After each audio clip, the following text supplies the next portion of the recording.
الباقی ہمیشہ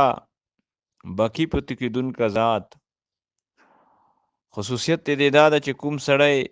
دغه اسم مبارک 1000 مرتبه د جمعې په شپه کې ویي، الله پاک په دی د هر قسم ته ضرر او نقصان نه محفوظه کی او د ټول نیک اعمال دا به قبول کړی شي، غم نه به ته الله پاک خلاصي او نجات نصیبه کی. دویم خصوصیت دې دا ده چې د امیر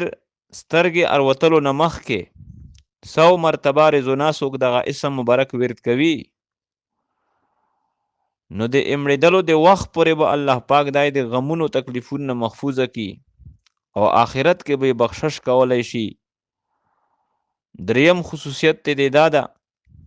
چې څوک په بندۍ سره د هفتې په ورځ باندې په کوم وخت کې هم وي د دشمن د مغلوبه کولو په نیت سره 2 رکعته نفل وکړي، هغې نه بعد 100 مرتبه دغه اسم مبارک ویي، دشمن به الله پاک مطیع او فرمان بردار جوړ کی. څلورم خصوصیت دې دا ده چې څوک دغه اسم مبارک د هر فرض المنځ نه بعد 113 مرتبه ویلو معمول جوړ کی، نو دای چې په د کوم منصب باندې دا د منصب نه به څوک دای لرې کوی نشي، معزوله کوی به نشي، خوا د په خلاف باندې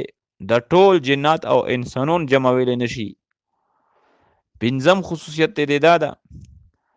چې څوک 100 مرتبه یا باقی او یا باقی یی د دې معمول جوړ کی، د اعمال به قبلولی شي.